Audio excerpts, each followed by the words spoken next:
नमस्कार मित्रांनो, अशोक मामा या मालिकेच्या आजच्या भागात आपण बघणार आहोत. देसाई अनिशला सोसायटीच्या ऑफिसमध्ये घेऊन येतात. तेव्हा ते जरा घाबरलेलेच असतात. ते अनिशला म्हणतात, ये ना बस आणि चहा वगैरे काही घेतोस का? त्यावर अनिश म्हणतो, चहा वगैरे? अरे वा, एरवी साधी विचारपूसही करत नाही, आज डायरेक्ट चहा? क्या बात आहे. त्यावर देसाई म्हणतात, अरे अनिश, तुला वाटतो तसा नाही आहे रे मी. तुझा ना काहीतरी गैरसमज झालाय माझ्याबद्दल. अरे जुने आपले दिवस आठव, काय फ्रेंडली रिलेशन होतं आपलं. त्यावर अनिश म्हणतो, हे असले अवांतर गप्पा मारायला आलेलो नाही आहे मी, मूळ मुद्द्यावर या. आणि तो त्यांना विचारतो, किशा मामा आला होता ना भेटायला तुम्हाला? तेव्हा देसाई जरा अडखळतच बोलू लागतात, हां म्हणजे आले होते, पण खरंच चुकलं माझं, मी तसं करायला नको होतं. अरे बोलण्याच्या ओघात निघून गेलं रे ते. पण मला नाही वाटत काही त्यांनी प्रॉब्लेम होतील किंवा गैरसमज होईल. हे ऐकल्यावर अनिशला थोडं आश्चर्यच वाटतं आणि तो म्हणतो, गैरसमज? आणि म्हणतो, मला नाही वाटत की त्याला काही फारसं ऐकायला गेलं असेल. तेव्हा देसाई त्याला विचारतात, कशावरून? त्यावर अनिश त्यांना म्हणतो, त्याला हल्ली ऐकू येत नाहीये. त्यावर ते विचारतात, कधीपासून? अरे पण ते जेव्हा भेटायला आले तेव्हा असं काही वाटलं नाही. चांगले बोलत आणि ऐकत होते. त्यावर अनिश विचारतो, काय? तेव्हा देसाई म्हणतात, नाही नाही, तू म्हणतो ते अगदी बरोबर आहे, ऐकू येत नव्हतं त्यांना. असं बोलून देसाई अनिशकडूनच नेमकी भानगड काय हे काढण्याचा प्रयत्न करतात. तेव्हा अनिश म्हणतो, ते काय झालं, त्या दिवशी मी नेमकी घाईत होतो. त्याला म्हटलं की सोसायटीच्या ऑफिसमध्ये जाऊन ENTचा पत्ता घे. त्या दिवशी तो डॉक्टरचा पत्ता घ्यायलाच आला होता ना? तेव्हा देसाई म्हणतात, हो हो आले होते, त्यासाठीच आले होते. मी सांगितलं त्यांना, पण बहुतेक त्यांना काही कळलं नसेल, ऐकू नसेल आलं. तेव्हा अनिश त्यांना विचारतो, बरं पण तुमचं काय चुकलं? तेव्हा देसाई म्हणतात, माझं माझं काय चुकलं? त्यावर अनिश म्हणतो, अहो आत्ता मगाशी म्हणालात ना तुमचं काहीतरी चुकलं, मग काय चुकलंय? तेव्हा देसाई म्हणतात, हो हो, ते लिहून नाही दिलं ना त्यांना, ते चुकलं माझं. तेव्हा अनिश त्यांना म्हणतो, बाबा म्हणतात तेच बरोबर आहे, एका गोष्टीची मदत नाही करू शकत तुम्ही, चला मी येतो. त्यावर देसाई म्हणतात, हो हो जा जा, नवीन पाहुणा आलाय ना तुमच्या घरी, आत्ताच बघितलंय मी त्याला. तेव्हा अनिशच्या लक्षात येतं की अर्जुन घरी आलाय. तेव्हा तो त्यांना विचारतो, घरी आलाय? त्यावर देसाई म्हणतात, हो. तेव्हा अनिश म्हणतो, ठीक आहे येतो मी, असं म्हणून अनिश तिथून निघून जातो. इकडे भैरवी योगिताला येऊन विचारते, तुझा बाबांशी म्हणजे माझगावकरांशी काही कॉन्टॅक्ट झाला आहे का? तेव्हा योगिता म्हणते, अगं त्यांनाच फोन करतीये पण लागत नाहीये, बंद येतोय.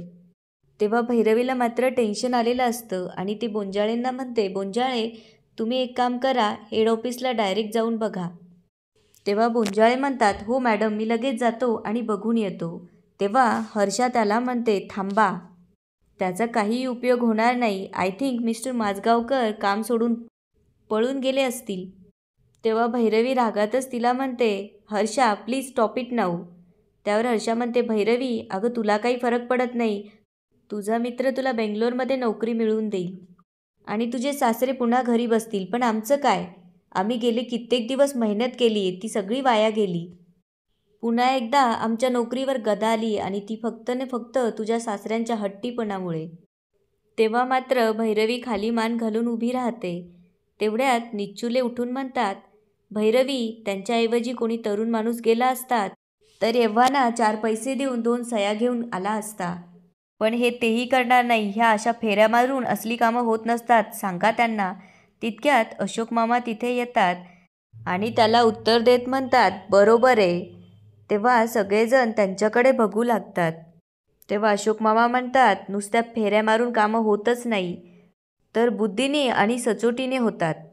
आणि भैरवीजवळ जाऊन तिच्या हातात फाईल देतात आणि म्हणतात, हे घ्या आपले प्रोजेक्टचे पेपर. इकडे देसाई तोरणेला म्हणत असतात, अरे 1 नंबरचा फाटक्या तोंडाचा आणि निर्बुद्ध माणूस आहे तो किशा भाऊ. त्यावर तोरणे त्यांना विचारतात, देसाई आता काय झालं? त्यावर देसाई म्हणतात, काय झालं? आणि ते सांगू लागतात, अहो तो अनिश आला होता. हे ऐकल्यावर तोरणे म्हणतात, अरे बापरे, तो त्याच्याकडे पचकला की काय? त्यावर देसाई म्हणतात, असं काही झालंय अजून तरी असं वाटत नाहीये, पण त्या किशा भाऊचा काहीतरी घोळ आहे एवढं नक्की.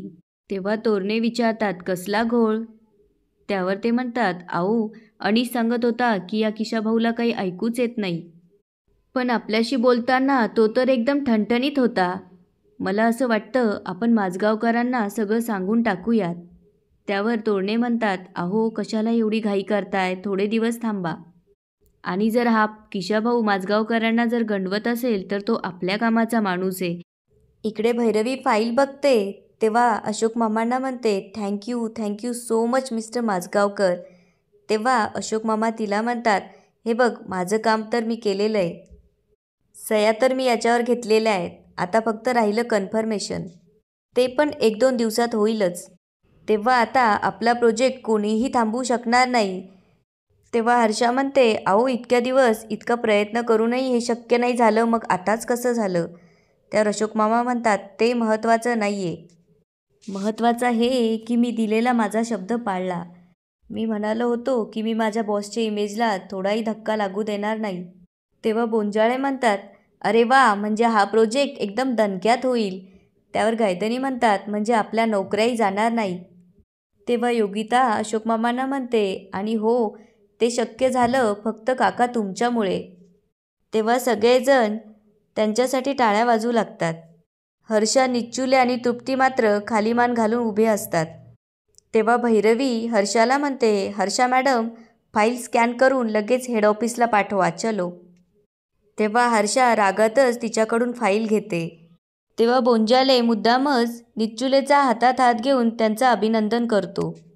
भैरवी हळूच अशोक मामांजवळ येऊन म्हणते, बाबा घरी असते तर नक्कीच पाया पडले असते.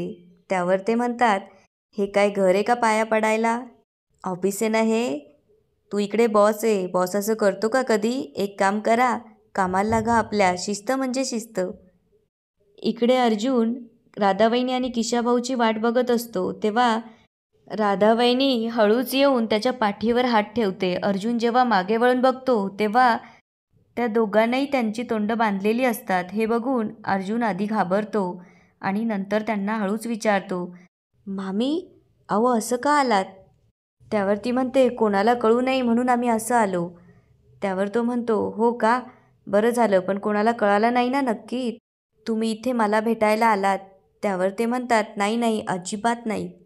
पण तू ते आणलं का? तेव्हा अर्जुन त्यांना गुप्तधन शोधण्याचं यंत्र आणून दाखवतो आणि म्हणतो, हे गुप्तधन शोधण्याचं यंत्र आहे, पण आपल्याला ते रात्री शोधावं लागेल. त्यासाठी आता दिवसा फक्त तुम्हाला हे घेऊन फिरावं लागेल.